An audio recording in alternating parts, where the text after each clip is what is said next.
இந்த Colgate based company இருக்குல்லங்க, அந்த கோல்கேட் பேஸ்ட் கம்பெனியை அந்த விற்பனையை அதிகரிப்பதற்காக, அந்த ப்ரொடக்ஷன் அதிகரிப்பதற்காக ஒரு கூட்டம் போட்டாங்க. நிறைய விற்பனர்கள், பெரிய மேதாவிகள்லாம் உட்காந்து டிஸ்கஸ் பண்ணாங்க. ஒரு முடிவு எட்டப்படல. அப்போ ஒரு சாதாரண அந்த இதுல கேட்ல இருக்கக்கூடிய வாட்ச்மேன் மாதிரி இருக்கிற ஐயா, நான் வேணா ஒரு ஆலோசனை கட்டுமான்னு கேட்டாரு.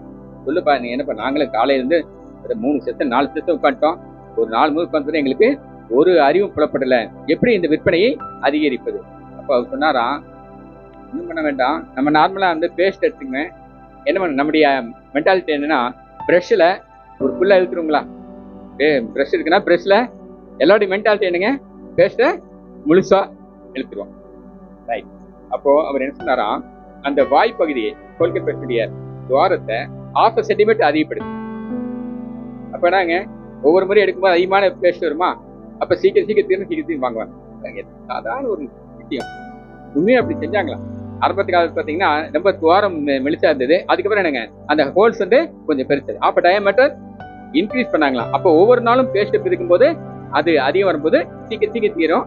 மாசத்துக்கு 15 நாளைக்கு வந்து ஒரு மாசத்துக்கு ஒரு பேஸ்ட் 15 நாளுக்கு ஒரு பேஸ்ட் வாங்க. அப்ப என்ன ஆகும்? சாதாரண விஷயம் தான், ஒரு சாதாரண ஒரு ஆள். அப்புறம் அவனுக்கு அந்த திங்கிங் இருந்து பாருங்க, அதை இம்ப்ளிமெண்ட் பண்ணாங்களா அந்த கோல்கேட். இது ஒரு சிஸ்டத்தை வாட்சி. இப்படி பாத்தீங்கன்னா நம்ம யாரையும் அற்பமாக எண்ணக்கூடாது.